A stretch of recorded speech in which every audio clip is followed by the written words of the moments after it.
Bonjour à toutes et à tous et bienvenue dans l'émission Un Pixel Près. Je m'appelle Thomas Carnisser et aujourd'hui je vous propose de découvrir les coulisses des événements ludiques, ces festivals où on peut jouer aux jeux de société, rencontrer potentiellement des éditeurs, des distributeurs mais aussi des auteurs et autrices de jeux. On aura aujourd'hui Lionel Desbarbieux qui va nous parler de ces événements-là du point de vue de Gigamic, qui est un acteur incontournable du jeu de société.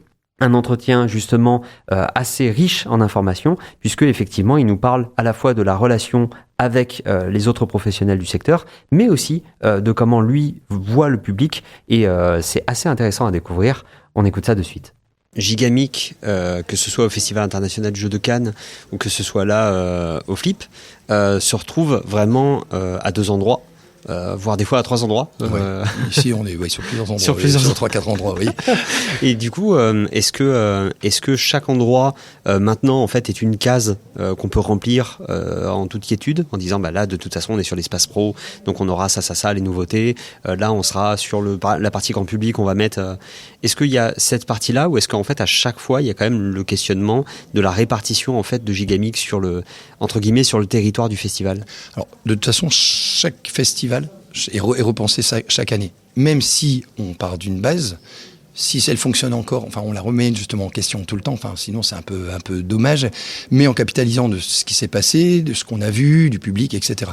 Le cas, je vais prendre l'exemple de Cannes, pour commencer. On va dire voilà, bon, l'espace pro, c'est clair qu'il est toujours taillé à peu près de la même façon, organisé de la même façon, sauf que là, bon, cette année par exemple, l'espace s'est agrandi, donc on l'a forcément repensé avec l'équipe commerciale, et mais le contenu est le même, dans le sens que, quand je dis le même, c'est on va présenter les nouveautés à venir du semestre à minimum, voire de l'année, etc. Et ou les tout dernières sorties. Là, on sait que ce sera ça qui sera monté. Sur l'espace public, là encore, on va essayer de trouver aussi des jeux phares qu'on va essayer de mettre en tête de gondole, comme j'appelle, c'est-à-dire en appel, sur lequel on fait un effort, surtout sur la mise en avant, parce que leur thématique est sympa. Je veux dire, l'année prochaine, certainement qu'on mettra un loot sur le thème des Vikings, etc. Donc on peut imaginer plein de décors, histoire d'attirer un petit peu le public et bien mettre en avant le jeu. Cette année, on avait décidé sur Cannes de créer une sorte de ville, et donc on trouvait différents, entre guillemets, quartier, puisque voilà, donc on avait le côté zen, jardin, parc, avec des bonsaïs, avec du kawale, etc. Enfin, des jeux qui s'y prêtaient. On avait le thème un peu plus cité, j'allais dire, puisqu'on avait Point City, enfin voilà, on essaye de trouver comme ça, et la petite ville Gigamic s'agrémentait on avait la place du marché avec du Marrakech, voilà. On avait vraiment cherché à thématiser et à donner un petit peu de fun de ce côté-là. Sur Partenay, par exemple, on a différents lieux. Et là, forcément, au niveau du drapeau, on sait qu'on aura tout type de public. Donc, il faut mettre quelques jeux joueurs, il faut mettre du jeu enfant, mais il faut mettre du jeu ambiance aussi. Enfin, voilà, il faut essayer d'avoir un panel au niveau de la place du drapeau. Par contre, quand on va à l'AG, en fait, qui est un de nos lieux éphémères, là, on se dit, on est tranquille, on est au calme. Donc là, s'il y a des jeux où il faut se poser, réfléchir, c'est là où on va les mettre, parce que les gens vont être un petit peu plus au calme, tranquille, voilà, ils ont le temps, ils sont assis, ils ont un espace pour, quoi, en fait. Donc, c'est plutôt comme ça qu'on repense. Maintenant, d'une année sur l'autre, on n'est pas sûr d'avoir les mêmes lieux éphémères, au même endroit, les mêmes espaces. Donc, forcément, là, on repense tout, mais sur le principe de réflexion, de dire, voilà, les jeux où il faut se poser, etc., ben, on est bien dans un lieu plus tranquille, à l'abri du vent, à l'abri... Voilà, c'est comme ça qu'on le pense. Et justement, le public est-ce que déjà il a évolué, puisqu'on part du principe qu'il a évolué, mais est-ce que de ton point de vue à toi, il a évolué sur les salons notamment, vis-à-vis de la demande, vis-à-vis de la façon aussi d'aborder les jeux de société, et justement, est-ce que cette évolution-là, tu la vois, j'allais dire d'un bon œil? Est-ce que c'est une évolution positive, ou est-ce que c'est une évolution avec laquelle il a fallu s'adapter lourdement? Alors, l'évolution au niveau des festivals, il y a plusieurs pans en fait d'évolution. Au niveau de la fréquentation, si on parle du public, oui, forcément, il évolue parce que je pense que la communauté des joueurs augmente. On le voit sur la fréquentation des festivals. Il y a des festivals qui éclatent au niveau du nombre de festivals. Nous, en fait, on avait des critères pour se déplacer qu'il faut réévaluer à un moment donné si on prend le critère de fréquentation. Sinon, on devrait se déplacer, c'est pas sur 50, mais 100 ou 120 festivals. Parce que forcément, voilà, il y a plus de gens, il y a plus de public. Donc déjà, il y a ce principe oui, les festivals reçoivent de plus en plus de public. En tout cas, voilà, certains festivals le permettent, d'autres sont taillés, voilà, au max à cause du lieu, à cause de l'organisation. Mais ça n'empêche qu'on voit quand même qu'il y a cette évolution-là. Au niveau du public, donc forcément, on va se retrouver avec des joueurs, ce que j'appelle des familles plus ou début initiés, qui étaient au départ plutôt des gens, voilà, qui venaient, qui découvraient du jeu. Donc on voit, et on les rencontre même parfois les mêmes personnes, d'année en année, ou de 3 à 4 festivals, et on voit, ils évoluent avec le temps sur le type de jeu qu'ils jouent. Voilà, ils étaient venus découvrir. Nous, par exemple, je prends l'exemple des gens qui sont attirés pas parce qu'ils voient les jeux en bois, les jeux abstraits, ils se disent bon allez hop, stade de joueurs, on ne veut pas trop embêter son monde, c'est une partie de 10 minutes. Et puis finalement, qui s'installent aux tables et qui passent 1 heure avec nous sur un jeu un peu plus poussé. Donc oui, il y a une évolution du public. Et par contre, je pense qu'il y a toujours des nouveaux joueurs. C'est-à-dire que justement, comme les gens, il y a de plus en plus de gens, donc si on faisait 6 000 et qu'on en fait 8 000 après, c'est peut-être qu'on a été chercher 2 000 personnes, et ces 2 000 personnes ne sont pas forcément des joueurs. Ce sont aussi des personnes qui vont venir découvrir. Il y a beaucoup de festivals qui se battent pour la gratuité de l'accès à leur festival, et donc ça laisse la porte ouverte justement à des gens qui disent, bon allez, entre guillemets, ça me coûte rien, tentons l'expérience, allons jouer. Et qui, l'année d'après, même si c'est payant, iront peut-être, ou se déplaceront même sur d'autres festivals. Donc, oui, le public de festival évolue parce qu'on a des joueurs, on a des joueurs moyens, j'allais dire, qui deviennent peut-être même plus, plus exigeants par rapport au type de jeu, par rapport à la qualité des produits, etc. Ce qui est bien, ce qui est intéressant, hein, ça permet de se remettre en cause sur pas mal de choses. Mais il faut pas oublier, voilà, les novices qui sont là et qui sont toujours les bienvenus sur les festivals. Et est-ce qu'il y a une porosité vis-à-vis des publics des jeux gigamiques? Ou est-ce que typiquement, vu que vous êtes sur plusieurs endroits, avec, comme tu disais, il y a sur le flip, il y a le village où là on va avoir vraiment les gros jeux ceux qui sont vraiment très mis en avant, alors que de l'autre côté on va avoir l'AG, comme tu disais, ce lieu éphémère où on va avoir des jeux qui vont être plus de réflexion, plus potentiellement des jeux qui vont nécessiter plus de calme. De la même façon que est-ce que le public se déplace d'un lieu à l'autre pour aller voir du gigamic, est-ce que justement dans les gammes gigamiques, le public se déplace aussi et on a un public qui va aller d'un familial à un familial plus, justement Alors complètement, dans le sens où déjà entre les lieux, pour répondre à la première partie de la question, sur les lieux, oui, complètement. En fait, ce qu'il y a, c'est que l'histoire d'être sur le village au cœur même, j'allais dire du flip, c'est important d'y être, dans le sens où les gens viennent flâner, essayer, et forcément viennent découvrir plein de jeux. Donc là, les gens qui viennent sur cet espace, c'est plutôt pour essayer plein de choses, s'essayer, je pense, ils ont parfois des idées en tête ou pas, et en fait, ils vont passer d'un éditeur à l'autre. Là, en fait, ils vont se poser, ils vont faire un jeu, peut-être 2 sur notre espace, et reviendront peut-être plus volontiers dans nos espaces pour là faire plusieurs jeux. Voilà, parce que bon, ils vont peut-être tourner au niveau de la place d'Arbeau, oui, ils vont peut-être faire sur notre espace plusieurs jeux, mais je pense qu'ils sont plus à picorer quelque part d'un éditeur à l'autre et à découvrir. Quand ils viennent dans notre espace, j'ai encore croisé des gens ce matin qui ont dit aujourd'hui on vient sur ton espace. Et voilà, ils vont venir sur la place de la Sonnerie juste à côté de l'AG ou à l'AG et là ils sont là pour essayer notre gamme. Et vraiment, ils nous le disent, en fait. Et donc, oui, et il y a une évolution. Parce que des fois, il y a des jeux, ils vont commencer avec un petit jeu léger, d'ambiance, etc. Et puis, ils vont passer à un jeu un peu plus poussé. J'allais dire, par exemple, s'ils viennent sur notre espace, ils vont commencer avec un décal, je vais faire de la publicité sur les titres. Ils vont attaquer ensuite avec un Acropolis, par exemple. Et puis, ils vont se dire, bon, allez, on va attaquer un peu plus avec un Loot. C'est légèrement au-dessus d'Acropolis. Mais voilà, ils vont grimper, ils vont essayer, parce qu'ils vont voir que ça passe, en fait, aussi. Il y a des gens qui vont tester, ils vont dire non, mais je suis peut-être pas capable d'eux. Puis ils vont se rendre compte que le premier jeu, ils l'ont absorbé d'un point de vue des règles, d'un point de vue de la mécanique. Ils disent bon, en fait, ça va, c'était facile, entre guillemets. Et puis du coup, ils vont passer à un suivant. En disant vous m'avez parlé par celui-là qui me semblait compliqué, tiens, j'aimerais bien l'essayer. Et puis en fait, ils vont grimper, ils vont faire 2, 3, 4 jeux. Et voilà. Et cette idée des espaces éphémères, c'est vraiment ça, c'est accueillir les gens comme s'ils étaient à la maison. Et voilà. Et c'est pour ça aussi qu'on fait des nocturnes sur notre espace AG, puisque en fait les gens passent du temps. Voilà, ils ont envie de passer du temps là-bas et donc on fait 2 nocturnes sur la place et 2 nocturnes sur ces espaces éphémères parce que voilà, c'est 2 approches différentes. Et justement, là pour le coup, on se retrouve avec un acteur qui, on a eu pas mal d'intervenants au cours de l'émission avec des intervenants plutôt éditeurs indépendants. Gigamic, c'est autre chose. C'est plus gros, c'est beaucoup plus installé. On parle souvent de la difficulté d'être un indépendant. Est-ce qu'il y a une difficulté à être, entre guillemets, un gros ?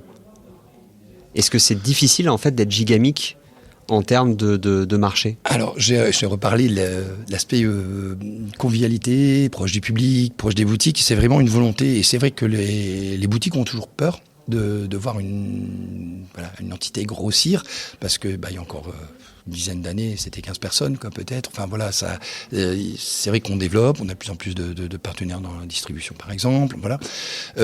Mais en fait, on essaye vraiment, au sein même des équipes déjà Gigamic, de garder vraiment une ambiance. Je parle vraiment de convivialité, en fait, en tout cas que ça se passe bien entre les gens. Voilà, on a tous nos caractères, on a tous nos bons jours, mauvais jours, etc. C'est pas la question, mais vraiment prendre plaisir d'aller travailler ensemble, de se compléter. Et ça, je pense que déjà, c'est la base de tout. C'est-à-dire que si on arrive à avoir l'ambiance et on va dire l'image, entre guillemets, mais réelle qu'on veut diffuser auprès des boutiques, auprès du public, je pense que c'est important de l'avoir au sein de la société. Et cette proximité, on la développe à travers justement, on a besoin de développer ces choses-là. On a créé, depuis l'année dernière, on fait une porte ouverte à Gigamic. Parce que, justement, on a voulu dire aux gens, regardez, venez nous voir. Venez voir, et puis c'est Benjamin, le DG, qui les reçoit, qui fait ses petites blagounettes, et puis voilà, et avec ses chaussures, avec ses 5 doigts de pied, enfin voilà. Et puis montrer qu'on est proche des gens. Oui, on est une bonne ambiance, et ce qui en sort, c'est ça. C'est dire, mais en fait, vous vous entendez bien, en fait, vous êtes sympa, en fait, vous n'avez pas trouvé la grosse tête, machin, etc. Parce que c'est ça, mais c'est hyper important. Et il faut... Parce que oui, c'est difficile d'être un petit, et moi je respecte beaucoup les indépendants, les petites boîtes, puis on travaille avec eux sur des catalogues de distribution justement, et heureusement qu'ils sont là, parce que c'est eux aussi qui offrent aussi un nouveau panel, de nouveaux types de jeux, parce qu'ils ont cette souplesse aussi et peut-être ce challenge-là aussi, de vouloir créer, de prendre d'autres risques par rapport à des maisons d'édition plus importantes, mais donc ils ont le mérite d'exister, et voilà. Et donc le côté grosse boîte, c'est de se dire, voilà, on n'est pas si loin du public, on n'est pas si loin des boutiques, on est toujours là, on n'a pas changé notre mentalité, c'est pas parce qu'on grossit que vous devenez des numéros, que vous devenez juste un client, et notre objectif, c'est juste vendre des boîtes. C'est vraiment pas... C'est ça. Et je pense que c'est important de garder cette image à travers les portes ouvertes, à travers des braderies qu'on fait aussi maintenant tous les ans. Tout ça, ce sont des prétextes, en fait, à garder le contact avec le public et les boutiques. Et justement, ce contact-là, les festivals jouent un rôle particulier avec le public. Un public qui évolue, et du coup, les festivals aussi. Avec le fait que Gigamic soit un acteur assez incontournable, c'est-à-dire que dès qu'il y a un festival de jeux de société, on se dit tiens, est-ce que Gigamic va venir? Et comme tu disais, en termes logistiques, en termes économiques, c'est pas possible d'être partout. Sauf que les évolutions de festivals, il y en a qui se font avec une espèce d'entrain en disant le flip notamment, le festival de Parthenay qui est en train d'évoluer avec une autre forme, etc. Avec la question de est-ce que Gigamic veut jouer un rôle là-dedans? Il y a justement une grosse discussion actuellement dans Gigamic sur l'idée d'aller jouer un rôle sur l'évolution de tel ou tel festival, ou est-ce que ça fait partie de la discussion globale chaque année on peut être sur X festivals en même temps et pas plus, et donc on ne pourra pas pousser davantage? Alors, j'ai la chance quand même d'avoir la confiance et les moyens, quelque part, j'allais dire, d'être présent. Enfin, voilà, parce qu'on trouve vraiment important ce contact, ce bouche à oreille. Et donc pour nous, la présence sur festival est hyper important. On a été parmi ceux qui, pendant la période Covid, on a soutenu les festivals qui tenaient le coup. Voilà. Après, bien, pas bien, chacun en jugera. Mais nous, on partit du principe que s'ils ont eu les autorisations, il fallait être là pour pas qu'ils meurent. C'était un choix. Voilà. On a fait ce choix-là et sur tous les festivals. Enfin, je me déplaçais moi en personne pour pas envoyer que des animateurs en disant c'est pas grave. S'il y a un problème, ce sera eux. Non, franchement, je me déplaçais moi sur les festivals et j'accompagnais des animateurs et on a fait ce choix-là parce que pour nous, c'est important que ces festivals existent, ça c'est clair. Maintenant sur le choix, il y a des choix qui sont parfois compliqués, parce que oui, ça peut sembler évident d'être présent sur certains festivals, je me vois pas ne pas venir au Flip par exemple, ou de pas aller du tout à Cannes, ou etc. Par contre, ce qu'on peut jouer, c'est sur l'amplitude de notre présence, qui permet de récupérer du budget, et d'être présent peut-être sur des nouveaux. Et la question que nous on se pose vraiment en ce moment, c'est sur les plus petits, quelque part, festivals, qui ont le mérite aussi d'exister, où il y a moins d'éditeurs ou pas d'éditeurs qui se déplacent, et on se dit, tiens, est-ce qu'on tenterait pas? Est-ce qu'on n'irait pas voir comment ça se passe? Et c'est vrai que là, c'est super intéressant, parce qu'on est accueilli, mais super bien accueilli par les organisateurs, qui disent, c'est génial, vous vous déplacez, on fait pas 10 000 personnes, c'est top. Et en fait, quand on parle de simplicité, de contact, ça en fait partie aussi, de dire, on n'a pas besoin d'avoir 10 000 personnes pour qu'on soit intéressé par ce festival. Le festival, il est là, il y a du public, il y a une boutique, donc quelque part, tous les ingrédients sont là pour avoir l'intérêt d'être présent. Maintenant, il faut faire des choix aussi. Donc, on ne peut pas être présent sur les 400 festivals qui existent en France, malheureusement. Donc, oui, il y aura des festivals sur lesquels on sera présent. On jouera sur l'amplitude. Et on essaye d'aller voir comment ça se passe aussi auprès des plus petits festivals aujourd'hui. Donc, comme je disais, il y a moins d'éditeurs, moins de visiteurs, moins de tables. Mais d'un côté, toutes nos tables sont... Ce qui est important, c'est que nos tables soient jouées, que les gens qui soient présents passent un bon moment. Mais une fois qu'on a nos tables pleines, des gens contents et une boutique qui fonctionne, voilà, quelque part, le deal est là.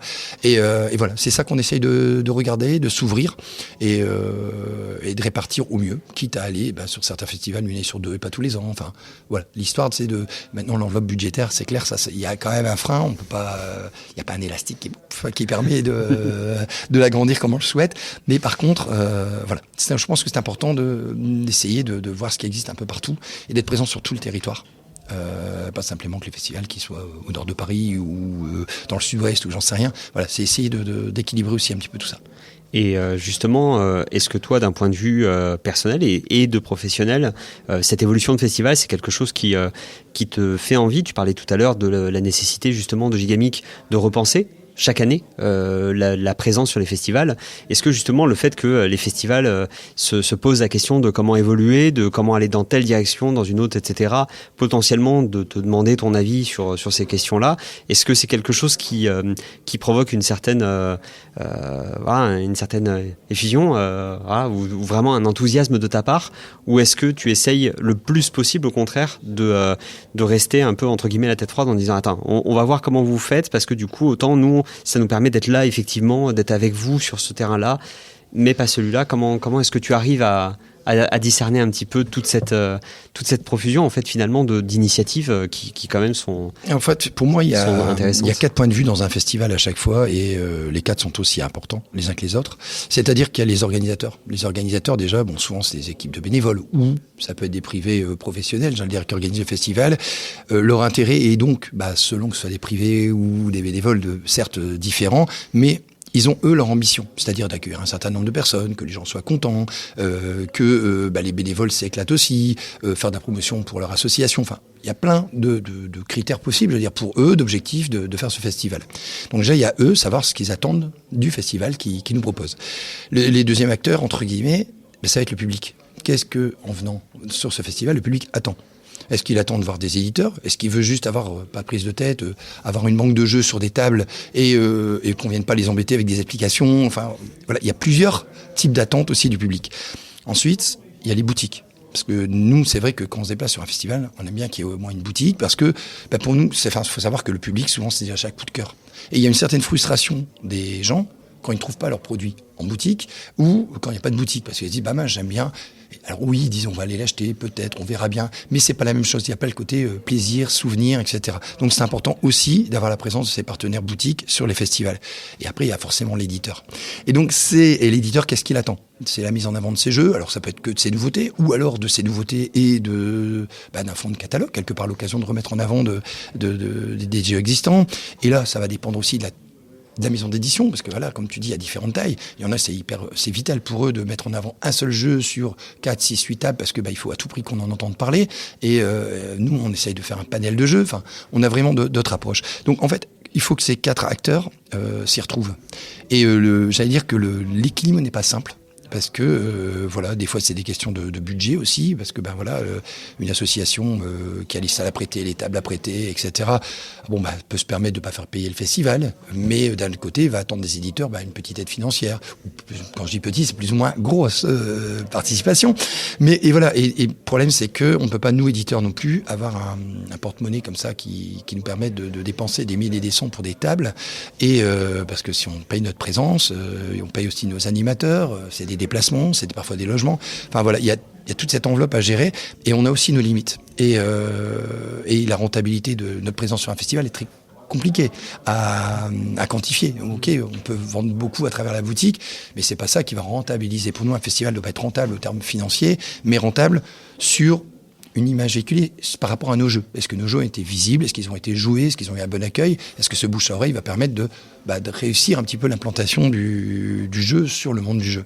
Je sais que pour d'autres éditeurs, c'est important de pouvoir vendre eux-mêmes. puisque quelque part, voilà, ils ont des moyens limités et ils ont besoin de comptabiliser leur propre présence. Donc, je pense que c'est tous ces... donc, quand je parle même d'éditeurs, il y a même 2 branches, en fait, à ce niveau-là. Et je pense que c'est l'équilibre de tous ces acteurs qui est important de mettre en avant. Et je pense qu'à travers ça, donc, oui, il est important de demander l'avis des éditeurs. Alors pas parce que c'est Gigamic, encore une fois, là, c'est pas plus Gigamic que, j'allais dire, Asmo, Yellow, etc. Qu'importe.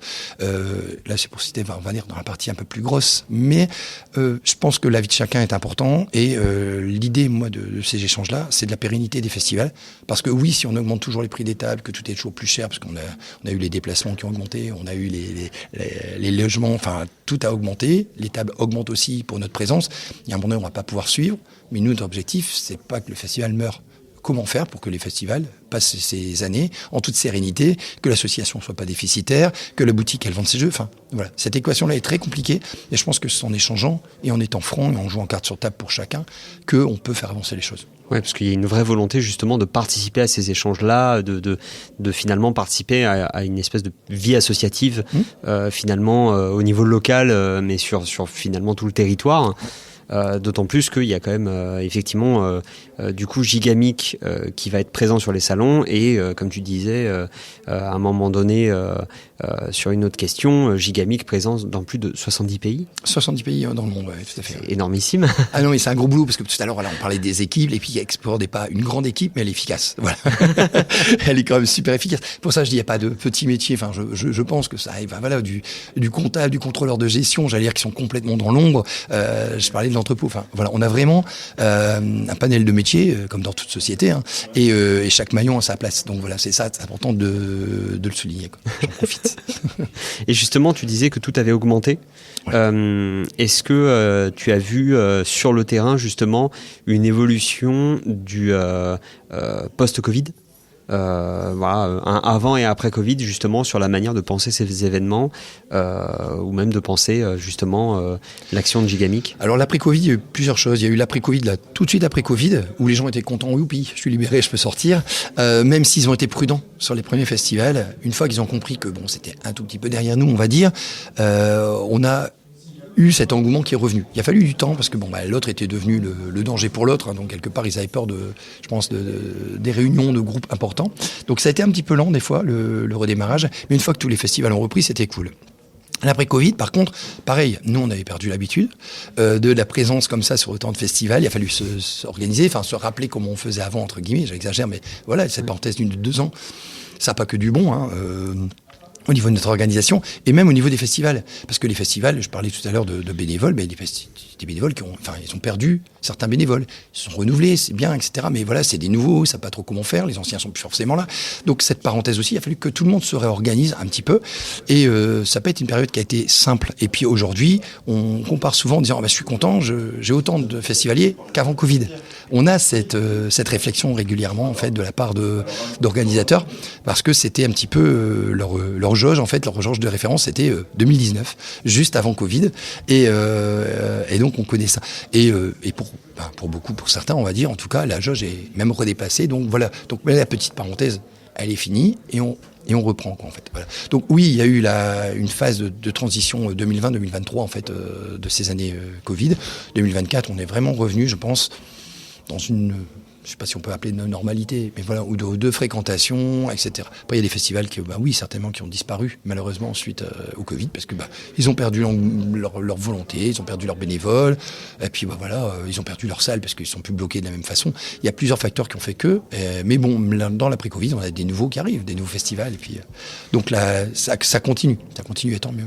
Et tu sens qu'il y a des nouvelles opportunités sur les fêtes, notamment de penser les espaces? Est-ce que justement il y a des idées que vous avez eues parce que Covid, et qu'à un moment donné c'est quelque chose que vous avez gardé, ou en fait vous avez à l'inverse plutôt poursuivi sur le même savoir-faire que vous aviez sur cette partie événementielle? Non, forcément ça marque certainement. Alors peut-être pas que sur l'événementiel présentiel justement, peut-être c'est sur la communication. Là on a une approche qui est un petit peu différente parce qu'on s'aperçoit de dire tiens, si demain, j'allais dire, voilà, on ne peut plus être sur les festivals, Covid ou pas Covid, enfin voilà, n'importe quel, j'allais dire, prétexte à ne pas être présent, voilà, il faut pouvoir continuer, pérenniser. Donc voilà, donc maintenant on a un petit studio, on peut faire des animations en ligne, on peut faire des voilà, enfin il y a plein de petites choses comme ça que ce soit même aux moyens mis sur la communication qui ont évolué dans l'après-Covid et sur la présence terrain. Non, enfin déjà, je pense que d'année en année on se remet en question vraiment. C'est ce qu'on disait tout à l'heure,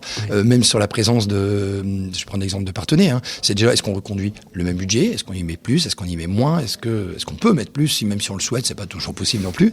Et puis voilà, comme on a ces courbes de prix qui ont tendance à augmenter, si on garde un même budget, il faut qu'on fasse la même chose ou mieux, mais avec un peu moins. Donc, comment on peut faire ? Donc, il y a toujours cette période d'adaptation. Et les méthodes, oui, comme on est reparti un petit peu comme j'ai dit, j'ai l'impression parfois d'avoir oublié comment on organisait certains festivals. Oui, on s'appuie sur ses acquis, on capitalise. Mais j'allais dire, chaque festival, je l'aborde comme un nouveau, comme une nouveauté, et en essayant de trouver justement des choses nouvelles et capitaliser. Parce qu'il y a des choses qu'on met en place qui finalement, il n'y aurait pas eu ça, c'était pas grave. Donc plutôt que de donner de l'énergie à faire ça, qu'est-ce qu'on va faire l'année prochaine ? C'est plutôt comme ça que je le vis, surtout sur les gros festivals comme le Flip. On peut faire plein d'événements possibles, de mini-jeux, etc. Donc comment on peut faire pour occuper la place et répondre aux attentes du public sans faire un flop sur le Flip. Voilà. Oh, qu'est-ce que je suis drôle. Voilà.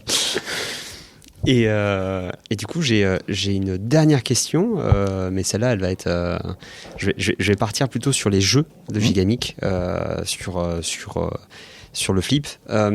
Justement, la grande question existentielle, c'est quels sont les jeux là du moment chez Gigamic et quels sont les jeux en préparation où toi-même tu es en mode on attend, mais bientôt. Est-ce qu'il y a une espèce d'engouement comme ça Alors oui, forcément, si, il y a des choses qui sont sous le coude, forcément. Alors il y a plusieurs choses. Il y a des jeux qui viennent de sortir. Je prends des jeux qui vont de sortir, tout à l'heure je parlais de Décal, qui est toute une nouveauté toute fraîche. Les cartes sont même pas encore sèches. Non, je plaisante, mais voilà, qui a créé un engouement là sur en 15 jours de temps, 15 jours, 3 semaines, et qui est joué. On voit qu'il y a un accueil du public super. Donc là, voilà, on est tout simplement sur un jeu sur un système là on est sur du jeu de cartes, petite boîte biseau, la nouveauté, etc. de Gigamic, puisqu'on passe des boîtes métal aux boîtes biseau, un grand changement pour nous, une révolution, mais en fait mais qui est très bien accueilli aussi, puisque pour différentes raisons, mais en tout cas au mois de septembre on va avoir toute cette gamme qui va être mise à jour vers les boîtes biseau, et donc là ce jeu en cartes biseau, petit jeu mais qui a un super carton. À côté de ça on va avoir des jeux un peu plus joueurs quelque part, famille plus, à travers Loot, nos petits vikings là dont on parle, qui est très attendu, qui provoque la sortie de l'AG à 14h avant l'ouverture, parce que les gens veulent aller jouer, veulent avoir une table. Donc voilà, donc il y a des jeux comme ça qui créent un petit engouement, mais de types différents, voilà. Et des jeux qu'on a sous le coude, mais qui sont pas vraiment encore sortis, puisque je vais prendre l'exemple de Corridor Pac-Man qui fonctionne bien. Malheureusement, on l'a pas en boutique, puisque ça devrait arriver peut-être sur la fin du Flip. Là, on est sur, c'est en train d'arriver là dans nos containers. On espère avoir quelques boîtes à vendre sur la fin du Flip. Des jeux comme toujours dans les boîtes biseau, Kabanga, qui est un jeu, les gens sont un peu frustrés parce qu'il sera que là à partir dans un mois. Donc là on n'a pas du tout, on ne sera pas sur le Flip, mais on le fait jouer. Et donc là on a ce système de petits jeux pareils d'ambiance qui marche très très bien. Et je vais prendre un dernier exemple, on a l'extension d'Acropolis qui arrive, Athéna, qu'on fait jouer, et là on crée encore plus de frustration parce qu'on le fait jouer que pendant nos nocturnes. Voilà, et ça n'arrivera qu'au mois d'octobre, et donc il y a une forte attente sur cette extension, et donc si les gens veulent le découvrir, ils sont obligés de venir sur les nocturnes, donc les 2 du drapeau ou les 2 à l'AG, pour découvrir. Donc voilà, ce n'est que jouable que 16 heures sur le Flip. Donc voilà, donc il y a un petit peu un engouement, on a que 2 tables avec. Donc voilà, ça crée un petit peu... mais oui, on a des attentes, typiquement, voilà, pour en citer que quelques-uns, sur des Pac-Man, des corridors Pac-Man, sur des Kabanga, sur des Athéna d'Acropolis. Voilà, c'est toutes ces choses-là, on en a sous le coude. Oui, en plus on a l'impression qu'il y a une espèce de course contre la montre avec les containers, en espérant qu'ils arrivent à temps. Il y a toujours ça, oui. C'est pour ça qu'on parlait tout à l'heure des métiers, mais je pense aux achats, j'aurais pas dû y penser. Aux achats, qui aussi ont une part importante, mais voilà, qui s'occupent de tout réachander le stock, et qui, en partenariat avec les équipes commerciales, savoir à quel moment redéclencher des commandes, etc., sans être en surstock. Et donc voilà, il y a un gros travail autour de ça, et les les malheureux s'arrachent les cheveux sur ces containers qui arrivent au port, peuvent pas décharger, enfin voilà, doivent éviter le canal de Suez parce que super, il y a des pirates. On fait des jeux avec des Vikings, mais là il y a des pirates. Enfin voilà, il y a tout plein de choses comme ça et qui sont à prendre en compte et c'est pas simple. C'est pas simple du tout. En tout cas, merci beaucoup. Merci à toi pour toutes ces explications et justement ces thématiques. En tout cas, pressé de pouvoir rediscuter de ces nouveautés-là avec toi. Bien, volontiers. À très vite alors. À très vite. Merci. Voilà, donc on espère évidemment retrouver Lionel bientôt dans à un pixel près, parce qu'effectivement, il y a quand même beaucoup de choses à en dire, d'autant plus qu'il y a toute une partie logistique d'un côté, il y a vraiment cette relation en fait avec le public et cette première en fait confrontation des fois sur le jeu, c'est-à-dire que c'est les festivals, c'est vraiment ce moment-là où le jeu va être testé en masse pour la première fois et où on va voir si le public accroche ou pas. Donc effectivement, c'est très très intéressant d'avoir son point de vue. En tout cas, j'espère que vous avez apprécié cet épisode. Je vous souhaite une excellente fin de journée et à très bientôt.